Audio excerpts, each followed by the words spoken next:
అన్నమయ్య జిల్లా రైల్వే కోడూరులో గల రెడ్డివారిపల్లి పంచాయతీలో త్రిమూర్తి నగర్లో గిరిజనులు సాగు చేస్తున్న చెట్లను తొలగించారు. ఈ చెట్లను టీడీపీ నాయకులు దౌర్జన్యంగా తొలగించినందుకు నిరసనగా స్థానిక తహసీల్దార్ ఆఫీసు వద్ద ధర్నా నిర్వహించారు. ఈ సందర్భంగా సిపిఎం జిల్లా కమిటీ సభ్యుడు సిహెచ్ చంద్రశేఖర్ మాట్లాడుతూ కొంతమంది వ్యక్తులు మహిళల మీద కూడా దౌర్జన్యం చేసి చెట్లను తొలగించారని ఆరోపించారు. నిందితుల మీద కఠిన చర్యలు తీసుకోవాలని ఆయన డిమాండ్ చేశారు.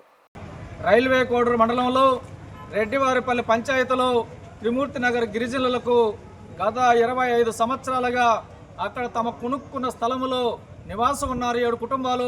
మరికొంతమందికి ఇళ్ల స్థలాలు లేక ఆ ప్రాంతం ఖాళీ ప్లేసులో వాళ్ళు మామిడి చెట్లు, టెంకాయ చెట్లు, జామ చెట్లు, నిమ్మ చెట్లు, అనేకమైనటువంటి చెట్లు వేసుకొని టేక్ చెట్లు వేసుకొని సాగు చేసుకుంటా ఉంటే మొన్న ఈ మధ్య 4 రోజుల క్రితం ఇక్కడ ఉన్నటువంటి టీడీపీ పార్టీ అధికార పార్టీలో ఉన్నటువంటి వాళ్ళు అగ్రవర్ణాల వారు దౌర్జన్యంగా వీళ్ళు పనులకు పోయినప్పుడు గిరిజనులు దౌర్జన్యంగా చెట్లను తొలగించారు, ఎటువంటి నోటీసు లేకుండా. ఇది చాలా దుర్మార్గం.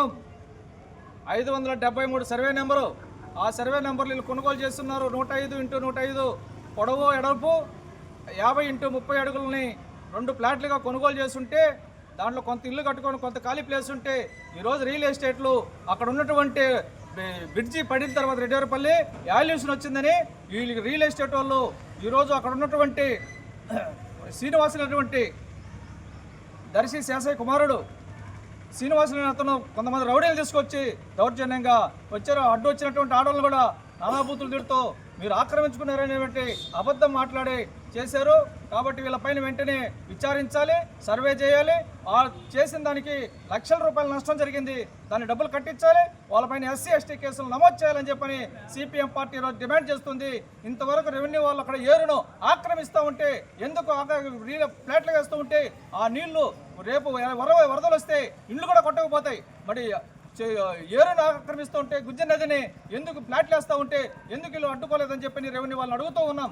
అందుకని ఈరోజు నిరసన తెలియజేస్తూ సిపిఎం ఆధ్వర్యంలో వీళ్ళకి న్యాయం జరగకపోతే పెద్ద ఎత్తున పోరాటం చేస్తామని ఈ సందర్భంగా హెచ్చరిక చేస్తూ ఉన్నాం.